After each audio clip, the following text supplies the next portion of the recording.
Hi, everyone. My name is Teresa Carr. I'm a BCBA here at Professional Therapy Associates. Today, we will have a few different student analysts doing a parent training series on prompting. This is one of their projects for the month. So here we are. Hi, my name is Maddie. I'm going to be talking about what prompting is. So, prompting is a term used to describe assistance or a cue that encourages a learner to complete a specific skill. A prompt hierarchy is used as an approach in ABA where prompts are used to teach a skill more effectively. It can be defined by the amount of assistance that each prompt requires from the instructor for the student to present a correct response. A more intrusive prompt would be a full physical prompt where you're going hand over hand for the student to complete the prompt. And a less intrusive prompt would be a visual prompt where you're giving the student a cue to complete a response. The purpose of the prompt hierarchy is to provide support while fading prompts to promote independence. This would just be a visual of the prompt hierarchy. So you start at the full physical, where that's the most dependent, and then end at visual and then independence. Forms of prompting. A full physical prompt would be physically guiding the learner's hand to complete a skill. A partial physical prompt would be tapping or guiding the learner's hand or arm to complete a skill. Modeling would be demonstrating the skill for the learner to then complete. A gestural prompt could be pointing or reaching to give the learner a clue on how to complete the skill.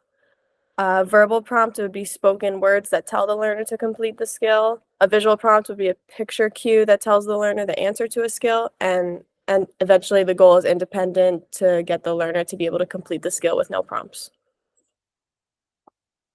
For example, if the student is learning to identify body parts such as touch head, to start, it would be at a full physical prompt to physically guide the learner's hand to touch their head. Then moving on to partial physical, you would tap the learner's hand or arm to guide them towards their head where they would then touch it. Modeling next would be demonstrating touching your own head for the learner to mimic the movement while giving them the language of do this. The gestural prompt would be pointing to the learner's head to give them a clue to touch their head. A verbal prompt would be spoken words telling the learner to touch their head. A visual would be a picture card or something like that to tell the learner to touch their head. And then independent, the learner will be able to touch their head with no prompts.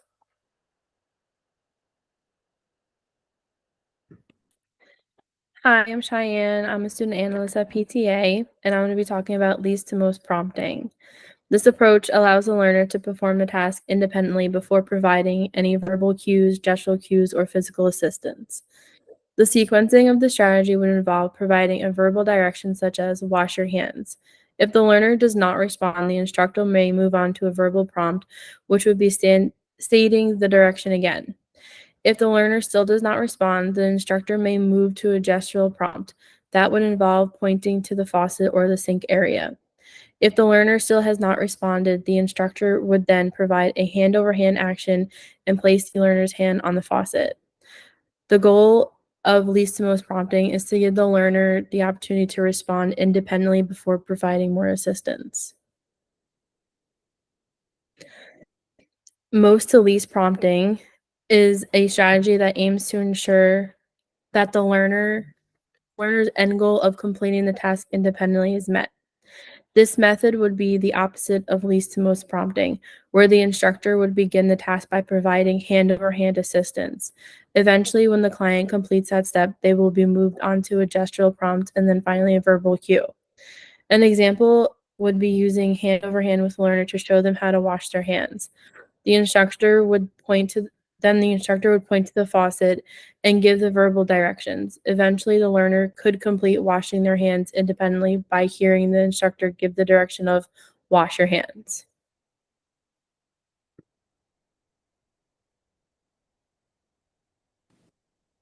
Hi, I'm Renata. I'm a student analyst at PTA, and I'll be talking about prompt fading. Prompt fading is a process of reducing and removing prompts that were previously paired with instructions. Prompt fading is important to prevent prompt dependency. It is also important to increase skill acquisition and independency. Prompt dependency is when a learner relies on the prompts you're giving them, whether it be verbal, the hardest to fade, or gestural, visual, or physical. The plan to fade the prompt should be developed from the start to ensure that prompts will be systematically faded as the student progresses.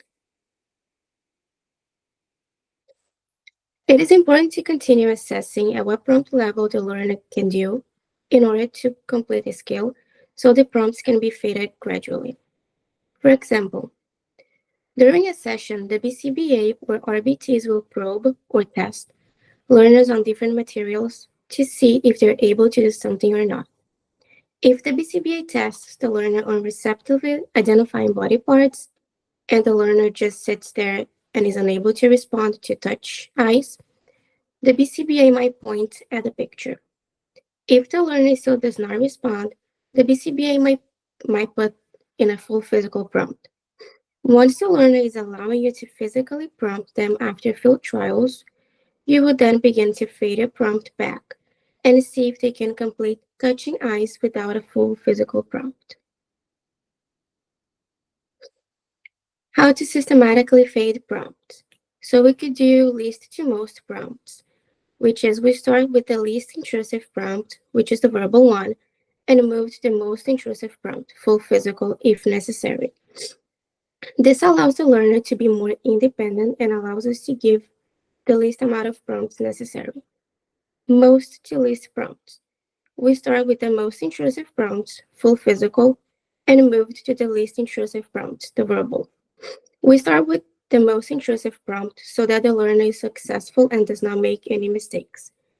It is important to gradually lessen the magnitude of the prompt as the learner progresses.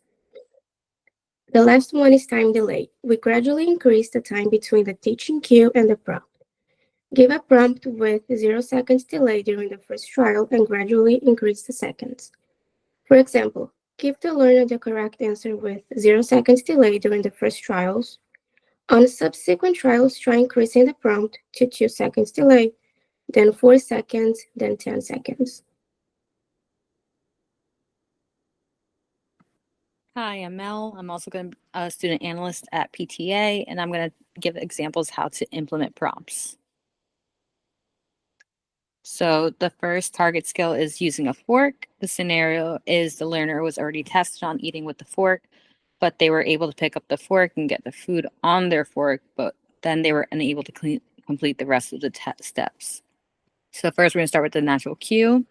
You place the item and fork in front of the student and see if they respond independently. If not, remove the fork and represent immediately utilizing the least to most prompting procedure. You then go to a gesture prompt where upon placing the food and fork on the table, you point to the fork. Then positional, where you move the fork closer to the child. And then you move on to visual, where you model or demonstrate what the child should do with the fork. Then move to the partial physical, where you guide the child's hand to the spoon. And then move on to the full physical, where using hand over hand guidance to fully assist the child in stabbing the food with the fork and placing the food in their mouth. Next example is sight word identification during book reading. In this scenario, the student was not able to identify the sight words independently. So independently, you asked task directed cued, what word? When you move to gestural, you point to the word in the book or write it on a note card or a sticky note and point to it. Then you move on to partial verbal, where you tell the child the first sound of the word. And then you move on to verbal and tell the child the sight word.